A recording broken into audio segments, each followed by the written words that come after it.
Tjena. Kommer 2017 var det året som EU rasade. Det finns en del som tyder på det. Jag blir alldeles varm i hjärtat när jag tänker på det.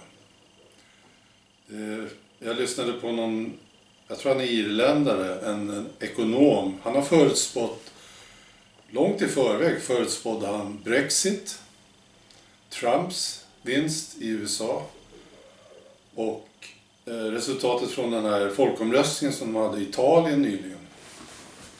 Han hade rätt på alla tre. Han säger att EU kan rasa 2017. Så är det med det. 2017, oavsett om det händer eller inte, så tror jag att 2017 blir ett underbart år för oss som inte gillar globaliseringen. Och media till exempel.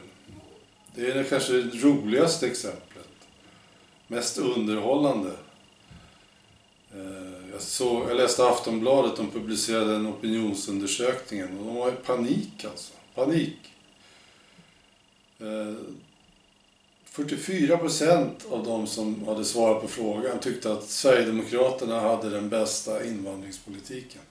44%. Och dessutom så var de högst på två andra områden. Äldreomsorgen och försvaret. All right. Media. Mycket underhållande. Jag har faktiskt roat mig med att nästan en hel timme satt jag och kollade på. Jag tror att det var NBC i USA. Från deras valnatt. När Trump tog hem segern. Det var bara så underhållande. Jag kunde inte sluta titta. Dialogen där i tv-studion är obetalbart alltså. Så det kan jag rekommendera. Skitkul. Så börjar nu då en del prata om att censurera falska nyheter. Gunke, miljöpartisten, heter hon så? Ja, Alice Bah. De kommer inte fixa det här, men de kommer att försöka. De håller ju på att jobba med det här. Så jag tycker vi ska uppmärksamma de där människorna.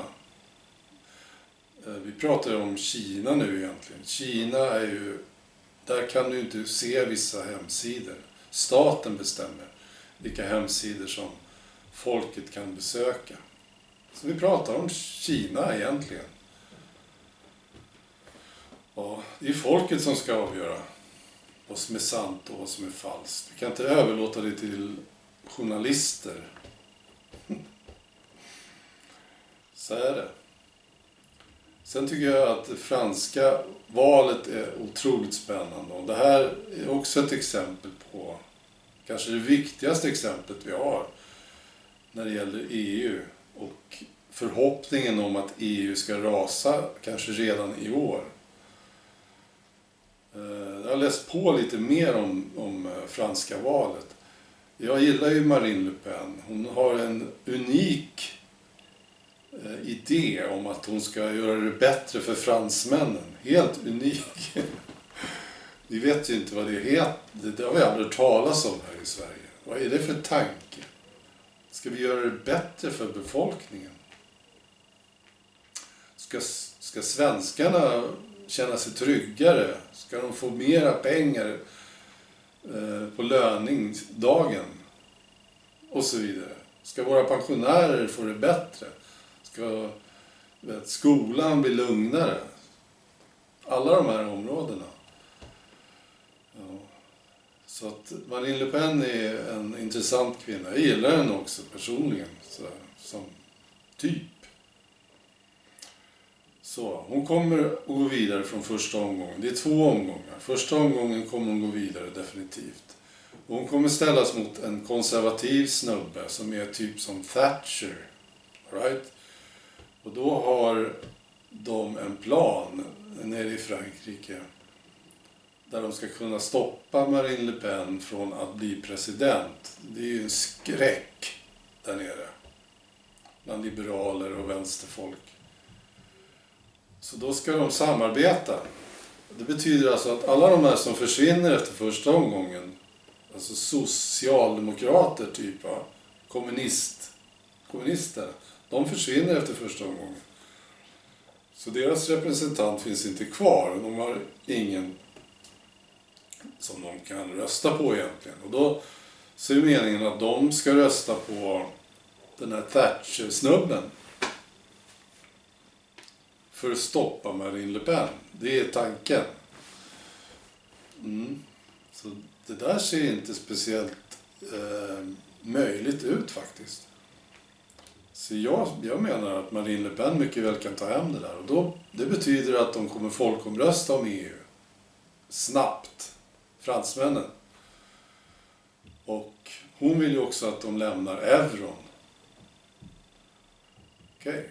Och tillbaks till den här frangen som de hade förut. Det här tror jag kommer att hända. Och det skulle ju vara en underbar grej. Ett otroligt hårt slag mot EU.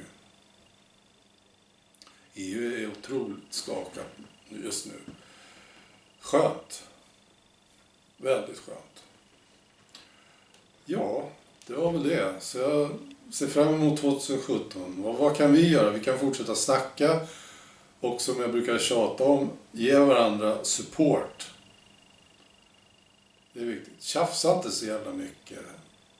Det är inte så viktigt att ha rätt i de här små detaljerna. Det viktiga är att vi håller ihop och ger varandra support.